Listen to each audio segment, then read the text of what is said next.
Thanks, Las Count Corla. We've had many exchanges in here on the issue of the need for free public transport. Obviously, People for Profit is very clear that we consider this to be a key environmental and cost of living measure. But here I want to focus on the question of making public transport free for under 18s and for students. And the reason I specifically do that is not only is it a very good idea, but it's also Green Party policy. So are we going to see it happen? Just further to what I was saying there, I absolutely agree we need to encourage more people to use public transport. That's why we're investing in significant service and infrastructure improvements, as well as funding various fare initiatives that have been introduced in recent budgets, which complement the heavily discounted fares already available for under 18s on PSO services. All of these improvements and initiatives do, however, require significant levels of funding, and that means we need to think carefully about how best to use available sources of funding.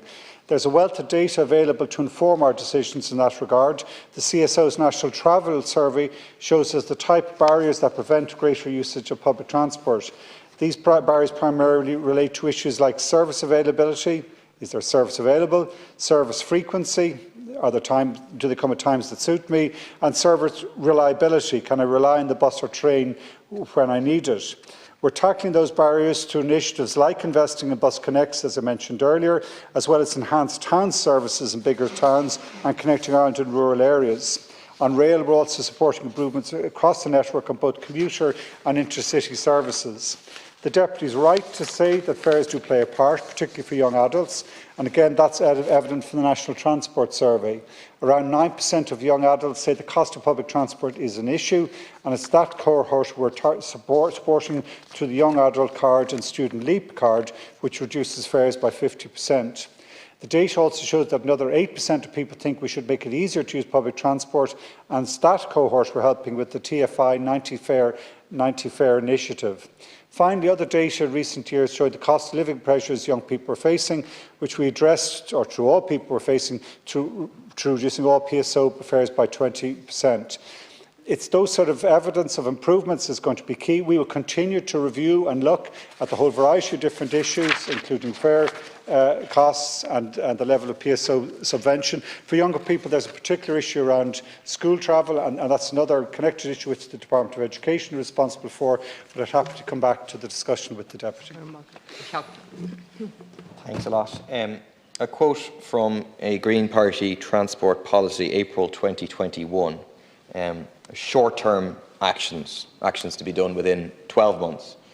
Quote, make public transport free for all students up to and including third level. I think it's now 34 months later.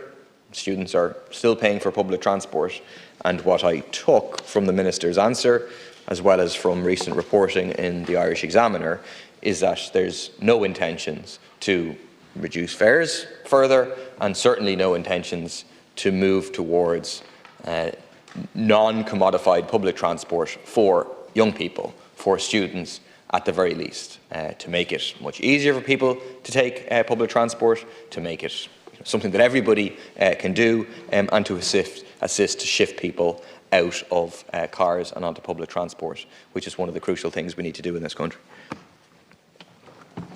That's a quote from April 21 and our policy.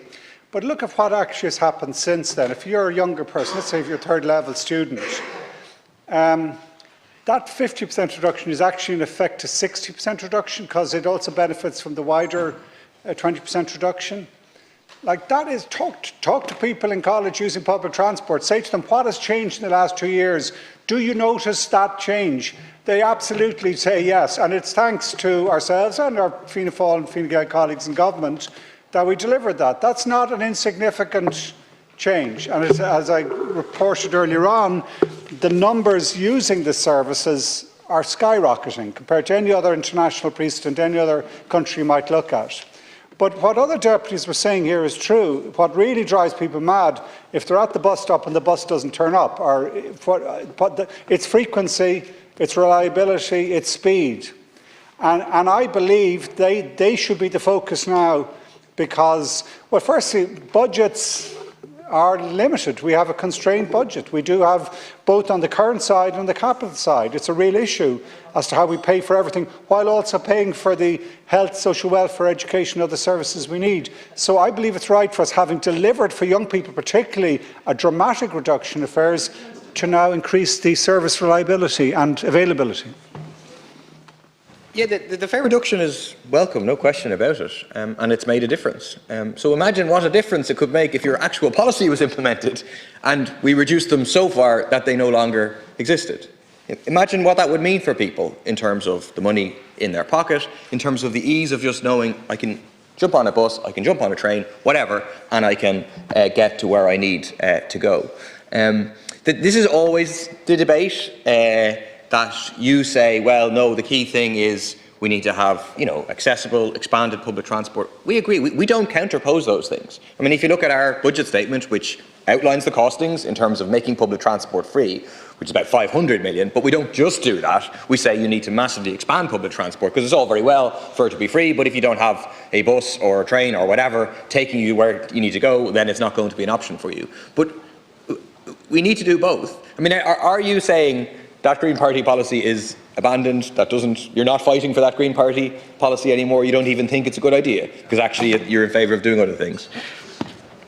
The Green Party policy introduced 10% of our funding going for cycling and walking, which has never been done before, and that's delivering. I'd welcome you cycling down from Tala on the new green route, which is going to be spectacular. We'll start concluding it this year, joining up South Dublin with Dublin City Council. That's Green Party policy we're delivering.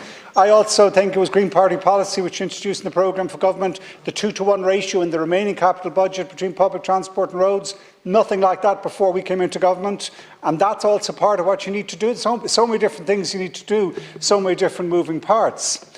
But the key thing now, in my mind, is actually making the political decisions to reallocate road space to make sure that the buses work faster so that they come quicker, and that is what the people want, more than anything else, is what really the priority should be. And I'm upfront and honest about that. That's going to be the key political issue in the next 2 to 3 years. At local government level, it requires councillors. People for-profit councillors, in my mind, are opposing traffic measures in Dunleary, which will be transformative. It's those, and that decision isn't made yet. Could you get your councillors to vote in favour of sustainable mobility in Dunleary as an example of what needs to be done? That doesn't cost anything except a bit of political courage. Well, you're not going to vote against, I'm told. Yes, well, if that's changed, that would be good news. If you could come back to me and let me know. Sorry, Chair.